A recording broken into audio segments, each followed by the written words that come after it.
tous et bienvenue dans l'émission Entreprise et Innovation co-diffusée avec le Figaro.fr, une émission consacrée ce jour à l'imonétique. Alors, face au succès d'Amazon, d'Uber, d'Airbnb, beaucoup d'entrepreneurs ont eu envie et souhaitent créer leur propre marketplace doté d'une plateforme de moyens de paiement. Alors, c'est séduisant, mais ce n'est pas si facile que ça. Il faut l'expertise de l'imonétique. Qu'est-ce que c'est l'imonétique ? Eh bien, je me tourne vers le directeur commercial de l'imonétique, Jordan Grayson, qui est avec nous. Jordan Grayson, bonjour. Bonjour. Alors, c'est vrai que vous êtes un expert pour accompagner ces projets de lancement de marketplace. Ça a l'air facile, mais c'est bien plus compliqué qu'il n'y pense. Quelle est votre mission exactement et qu'est-ce qui est clé d'après vous dans cette création de marketplace ?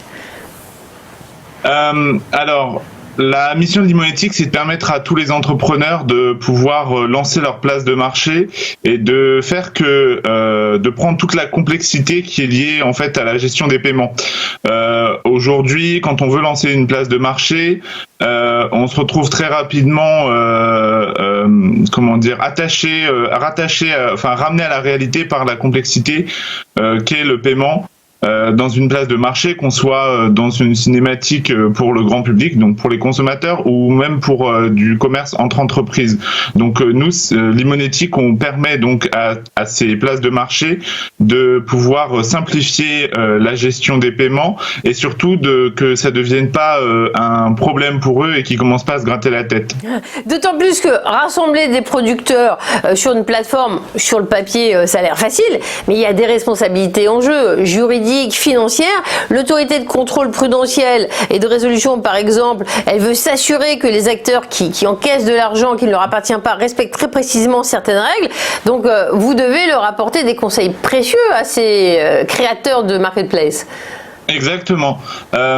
Le commerce sur les marketplaces est très encadré. En fait, il y a des directives qui ont été faites successivement par l'Union européenne. Donc, la première directive sur les services de paiement, donc DSP 1 et DSP 2. Donc, il y en a eu une deuxième qui a été votée et qui encadre strictement en fait le commerce sur les places de marché pour protéger les consommateurs et les vendeurs en fait qui vendent sur ces places de marché. Parce que comment ça se passait au tout début du e-commerce, il y avait donc ça a été un petit peu l'Eldorado. Les gens ont commencé à vouloir créer leur place de marché, encaisser l'argent pour compte de tiers et gérer eux-mêmes les fonds. Et donc en fait, l'Union européenne a décidé un petit peu de mettre un petit peu d'ordre dans la maison et a fait voter successivement deux directives qui ont été après retranscrites chez les pays membres et qui obligent en fait les places de marché à faire la ségrégation des fonds. Donc elles ne peuvent pas encaisser d'argent elles ne peuvent pas elles-mêmes encaisser l'argent, c'est pas autorisé. Donc elles sont obligées de se reposer sur un établissement de paiement pour pouvoir encaisser l'argent et que l'établissement de paiement lui serve d'intermédiaire au même titre qu'un notaire fait la ségrégation de fonds quand vous faites un achat immobilier. C'est un peu le même principe. Vous avez une obligation réglementaire qui est surveillée du coup par, vous l'avez bien nommé, l'ACPR, donc, et qui oblige effectivement les places de marché à s'équiper ou du moins à avoir une solution qui doit être conforme à ce qu'attend le régulateur. Et c'est vrai que vous avez parié très tôt sur l'essor de l'e-commerce, l'imonétique. C'est pour ça que la société est en fort développement. Bon, on peut imaginer que cette période de confinement sert de catalyseur, vous aide encore plus au développement en fait. Ah oui, ça c'est une certitude. Nous, on a été même surpris par la croissance en fait liée au confinement. Alors c'était des indicateurs qu'on avait déjà, que moi personnellement j'avais déjà vu dans les pays qui avaient été confinés avant nous, notamment par exemple en République populaire de Chine, où on avait vu des explosions de transactions aussi parce que les gens sont chez eux et que donc du coup ils se reposent beaucoup plus sur le numérique et sur le virtuel pour pouvoir se divertir, pour pouvoir faire du shopping, pour pouvoir même se nourrir parce que il y a toujours des services de livraison qui fonctionnent. Donc c'est vrai qu'on a assisté nous à à une augmentation du nombre de transactions sur certains secteurs clés, et bien sûr une diminution sur des secteurs aussi, sur des secteurs qui sont très sinistrés par la crise du coronavirus. Mais c'est une tendance qui est globale dans l'économie. Je pense notamment au secteur du travel, enfin du voyage, ou dans les compagnies aériennes avec lesquelles avec lesquelles on travaille.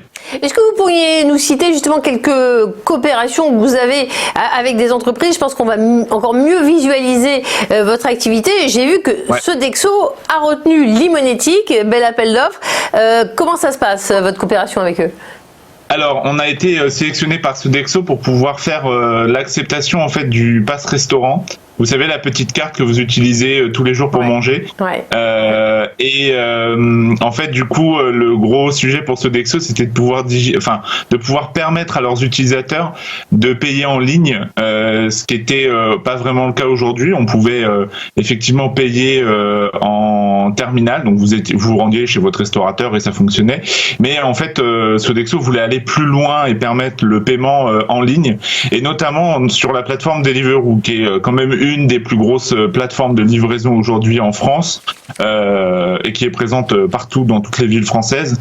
Et donc on a accompagné la société Sodexo à pouvoir faire que ces deux grands géants du numérique maintenant, que sont Sodexo et Deliveroo, puissent collaborer ensemble et permettre à leurs utilisateurs respectifs, enfin leurs utilisateurs communs en l'occurrence, de pouvoir payer en ligne tout ce qui est titre de paiement restaurant dématérialisé.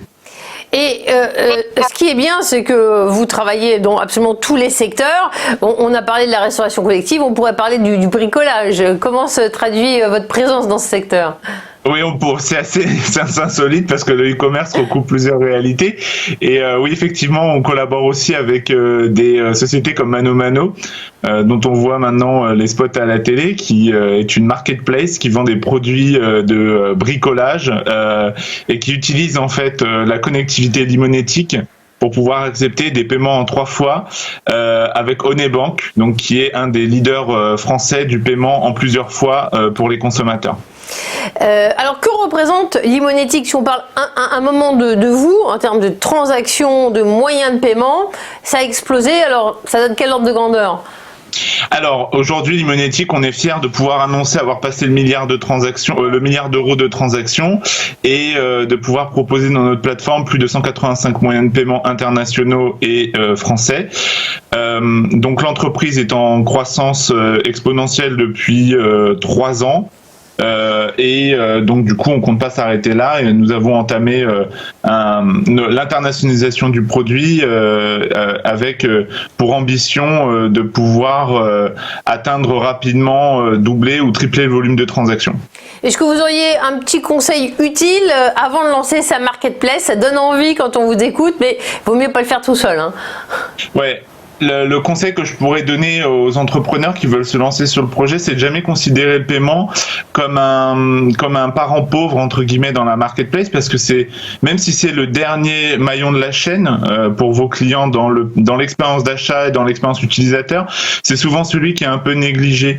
Et donc il faut toujours bien questionner votre prestataire de service de paiement sur les responsabilités que vous avez vous en tant que marketplace, et surtout les responsabilités que vos prestataires de services de paiement vous délèguent.